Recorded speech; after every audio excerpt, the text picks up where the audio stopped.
चलिए सीधे news room का रुख करेंगे। सर, ग्राफिक्स के जरिए हमने बीजेपी और कांग्रेस दोनों का पक्ष क्लियर करने की कोशिश करी तमाम दर्शकों के बीच में।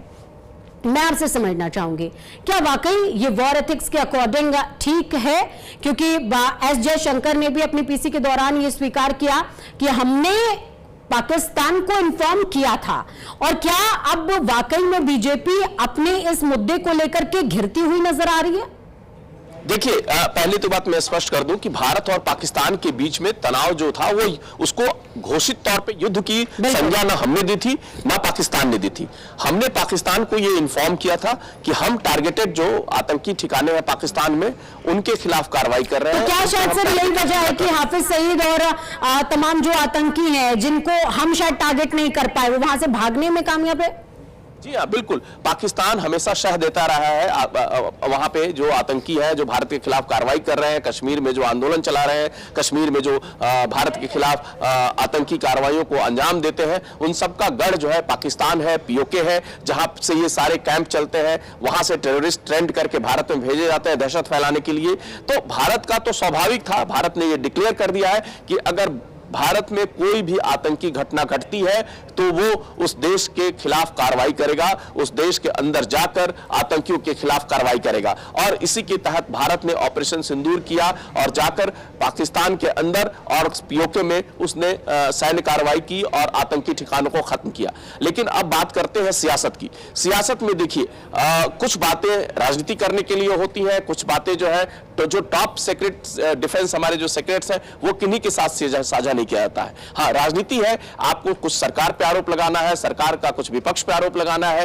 ये बिल्कुल ऑपरेशन सिंदूर को लेकर हर कोई क्रेडिट लेने की कोशिश में है, हर कोई चाहता है कि इसकी क्रेडिट मिले, विपक्ष चाहता है कि इसका सरकार लाभ न ले पाए। अभी कुछ महीनों के बाद बिहार में चुनाव है, तो जब हम इस पूरे प्रोग्राम के लास्ट में जा रहे हैं तो हम एक जो क्वेश्चन, मेरे ख्याल से ये क्वेश्चन शुरुआत से लेकर अंत तक तमाम दर्शकों के जहन में बना होगा, वो सवाल भी अब हम पूछ ही लेते हैं। सियासत अपनी जगह है, देश अपनी जगह है, और जब देश की सुरक्षा, देश के शौर्य पर संग्राम मचने लगे तो क्या सियासत जरूरी होती है? क्या ये कांग्रेस और बीजेपी शायद दोनों को समझने की जरूरत है क्या? क्योंकि अगर हम दोनों ही कार्यकाल, चाहे बीजेपी के कार्यकाल की हम बात कर लें या कांग्रेस के कार्यकाल की बात कर लें, दो देशों से जब वॉर सिचुएशंस, तनाव सिचुएशंस या फिर डिफेंस सिचुएशंस जब क्रिएट हुई, उनको आप क्रिटिक वैश्विक मंच पर या कह सकते हैं कि राष्ट्रव्यापी मंच पर नहीं कर सकते। ये मुद्दे सियासत के लिए शायद नहीं है, ये अभी समझना पड़ेगा शायद राजनीतिक पार्टियों को। देखिए, बिल्कुल सही कहा आपने कि ये सियासत का ये मौका नहीं है, ये समय सियासत करने के लिए नहीं है। लेकिन जिस तरह से भारत सरकार अपना डेलीगेशन, ऑल पार्टी डेलीगेशन विदेशों में भेज रही है, जिस तरह से एक एक देश जाकर हमारे सांसद ऑपरेशन सिंदूर के बारे में बताने की कोशिश कर रहे हैं, भारत कैसे आतंकवाद से पीड़ित है उसकी सूचना विदेशों के जो राजनयिक है, विदेश के जो प्रमुख हैं उन तक साझा की जा रही है, तो उस पर भी विपक्ष जो है यही सवाल उठाता है कि आखिर ये नौबत क्यों आ गई? हम पहले ही सभी देशों को लेकर साथ क्यों नहीं चल पाए? हमने पहले ही हमारे साथ सारे देश, पूरी दुनिया आतंकवाद को लेकर क्यों नहीं खड़ी हुई?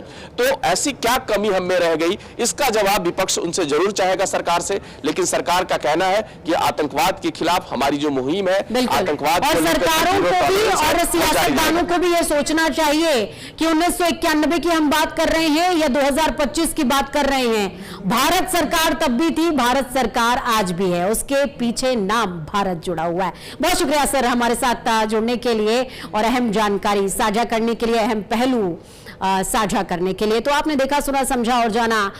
इसके पीछे सिर्फ एक लाइन है कि जो भरा नहीं है भावों से बहती जिसमें रसधार नहीं, वो हृदय नहीं, वो पत्थर है जिसमें स्वदेश का प्यार नहीं। और जहां देश के प्रेम की बात आती है वहां सियासत बहुत पीछे छूट जाती है, और जब सियासत पीछे छूटती है तो आपको समझ में आता है कि 1991 हो या 2025, बात भारत की हो रही है, बात सेना की हो रही है, बात शौर्य के सम्मान की हो रही है, और उस पर संग्राम तो कतई नहीं होना चाहिए।